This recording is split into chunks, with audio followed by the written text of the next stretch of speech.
Hello and welcome to Wellness Wednesday.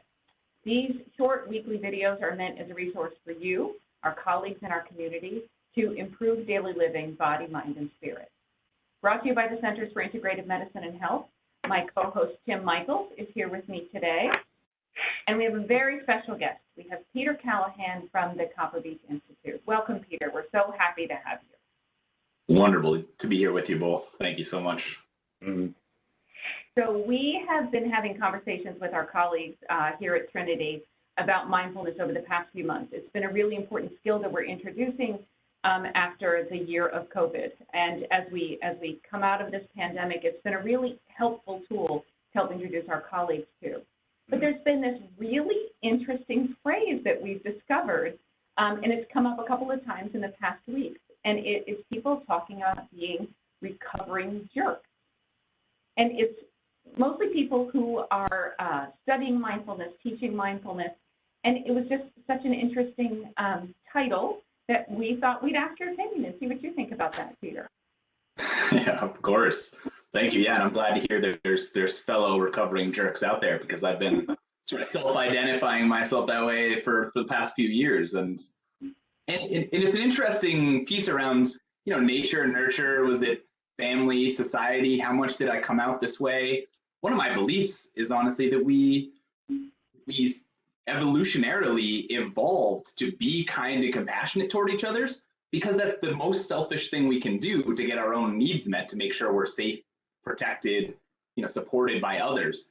Our individualistic society, I think, has made it so that we're this rugged individualism, that we're sort of training ourselves and each other to take care of everything ourselves and not need each other. But I don't actually think that's our base nature. So I feel like through meditation, and I can't even believe as a recovering jerk that I'm talking about meditation on a regular basis now as part of my work, but it's really helped me get back to that nature and find really kind of the ROI, the return on investment of being a little bit more empathetic, being a little bit more patient and kind with folks, and just what I've received back, the benefits to me in sort of business and work terms, let alone in feeling just more connected and fulfilled with other humans, has been incredible. So I'm happy to hear there's others out there doing this work. So Peter, when you use that phrase, recovering jerk, what are some of the traits or behaviors that you're really talking about? Of course, I mean, not listening well. I was going to try and model it right there, Tim, but I'm so practiced now at really listening that it's hard for me to even conduce. But I used to just be in a hurry to share what I had to say. It's sort of, I would be getting through whatever someone else was saying. And I think we can sense that from each other. So I get feedback sometimes, like, Peter, when you're in this mode, like, you're really not great to be around. And it was sort of hard for me to take in, and I remember there was one night I was up after a party and sitting with my roommates as in college, and was just sort of making fun of people at the party, judging others. And that's a lot of what my mind tends to do, is just, why is this person this way instead of that way? Or, just this constant judgment. And this friend turned to me and said, "Wow, Pete, you're really an asshole." And it just hit me. Like, it stuck to me. I've been called that so many times, right? I was a jerk. I've been one. But I just thought people couldn't handle how great I was. I didn't think it was good. But this friend was so sincere and not trying to build himself up or put me down, but just, it was one of the most compassionate acts I've ever received, I think, because he helped me really see, like, wow, I do show up this way. And at that moment, I was like, well, this is a bummer because I can't change who I am. Now we know through science and research, neuroplasticity, our ability to exercise these traits of empathy and compassion and consideration, really builds up these values, actually can change. And that's, I'm recovering. I don't think I'll ever be recovered, but I keep working on the way in which I'm relating to others, trying to listen a little bit better, slowing down, like noticing, like, wow, I want to get to the next thing. I have a whole list of tasks here, but believing that connection really is the most useful way to spend my time, to a degree, right? We're not going to chat for 3 hours with every person, but it's going to help me get my work done, help me build stronger relationships, and really move whatever balls forward we need to in the organization, hopefully help with turnover and absenteeism and all those kind of things as well. I love the way that you described that intervention, for lack of a better word, as a compassionate action. I think that is just such a beautiful way to describe somebody who, first of all, cared enough about you to be genuine and open and honest. But also, in my reading, it's those events that actually allow people to make the change that they need to make because of that compassionate act. Is that what you have experienced too, Tim? Like, this is sort of what we've been hearing, right, over these past few weeks? Well, yeah, it's been interesting as we've talked with people around meditation or mindfulness. They'll say, yes, I'm a recovering jerk. And it was just odd I was hearing it from so many people. But the way I experience it a little bit differently, kind of like your story, Peter, but I think the most startling moment I ever had came from a family member who turned to me one day and said, when you get this way, you're big and scary. And they couldn't define it any further than that. So my approach to trying to step back saying, well, what's causing them to have that, experience? And what it really came down to is this misplaced belief about what I'm responsible for. So as a stress situation mounted, I just got more silent as I plowed through the steps that needed to get done, right? So I'm not saying anything bad. I'm not doing anything bad. You're all leaving it up to me, so I'm going to take care of it. So the internal intent certainly wasn't matching the outside. So I think I'm a recovering nonverbal jerk because that nonverbal energy has much of an impact. But I think what I'd like to ask both of you, so it's really clear for everybody, and I think it's different for each of us, but what is the daily thing that you keep coming back to? Because, we're just joyfully human. We keep slipping and having these moments, right? These stoic moments where we suffer in silence in front of people. What's the tool that we could leave people with today to help them reground, not judge themselves for having had the moment, and then decide what's the next best thing for them to do? What would you suggest? Yeah, sure. And I love your term suffer in silence there, Tim, because that's kind of what I've recognized over these years of practicing meditation that I've always been doing is suffering to some degree, having some experience of a need not being met. We all have basic human needs to be seen and valued, to matter, to be important. And if some of those aren't being met, then I get activated, right? My heart starts to beat fast. My breath gets really quick.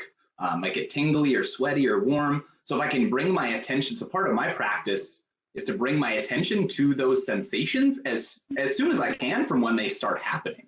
And this is actually really heavily researched through Mindful Self-Compassion, Kristen Neff and Chris Germer. Their work around this is profound. And they've got some incredible evidence now that really shows that if you use this simple practice that they call a self-compassion break, so it's just 3 steps, and I'm really committed to doing it multiple times a day. It's just noticing when I'm in that activated state. So I just sort of try and put my hand on wherever I'm feeling it, if that feels appropriate. I don't have to, but all right, this is pain, this is anger, this is frustration. So step 1 is noticing it. Step 2 is actually connecting to our shared humanity. We all experience pain. This is just a human experience that I'm having. That's okay. And then step 3 is asking, what do I need? What might be helpful or useful in order for me to move through this, not to push it away or to spend the next hour brooding, but to help in a healthy, skillful manner, move forward past it. And sometimes that's, I don't know the answer. Sometimes it's, just doing this is really helpful. And, other times something else arises. But those 3 steps of this is suffering, we all suffer, what do I need? I have been find really, really helpful to help me just recover more quickly, be more resilient. What a great tool. Exactly what we're trying to do here is make sure that we have easy, accessible tools for people to use. And that just seems so quick. The noticing part is the hard part for me.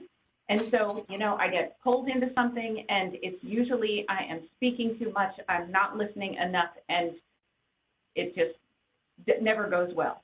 And so what I've had to do is to actually practice a mudra when I know I'm going to get in a situation where I'm going to get pulled away. And so I put my hands on my lap like this.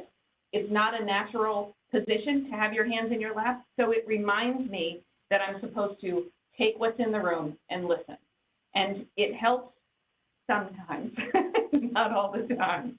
But it's one of the things that I use to remind myself to listen first and then add in my 2 cents.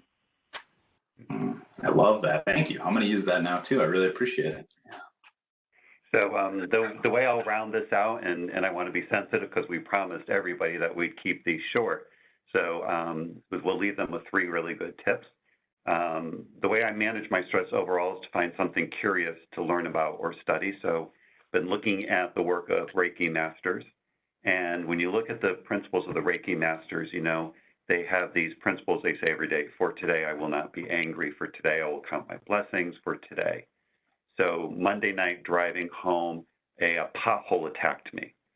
Literally, it came from nowhere, chewed up 3 tires, massive amounts of damage to the car. I know, look at Peter's face. Yes, except for the fact I had been practicing all day. You know, just for today, there's really no point. I'm not hurt. There's nobody hitting me. I'm 3 miles from the dealer. The dealer gave me a car.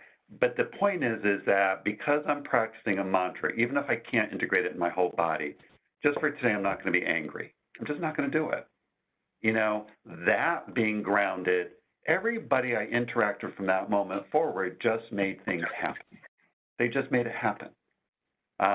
So I guess a recovering jerk for me is now being driven by this pothole theory of it happens, you hit them. I just don't really want to waste the energy getting all mad at a hole in the ground, right? So a mantra really helps. Just for today, I won't get angry. And if I have to do it 3,000 times so I can keep focusing on it, then eventually I will calm down and actually tap into one of your things. What do I think I want to do right now? What do I know? And then I can begin again. And at some point, if it's appropriate to apologize to somebody, go own it and do it. But I love the feeling of getting through that so I can go home and not be replaying it, rethinking it, replanning it. So I want to thank everybody for being with us this week.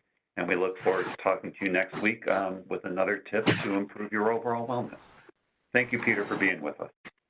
Thanks so much for having me. Good luck, everyone.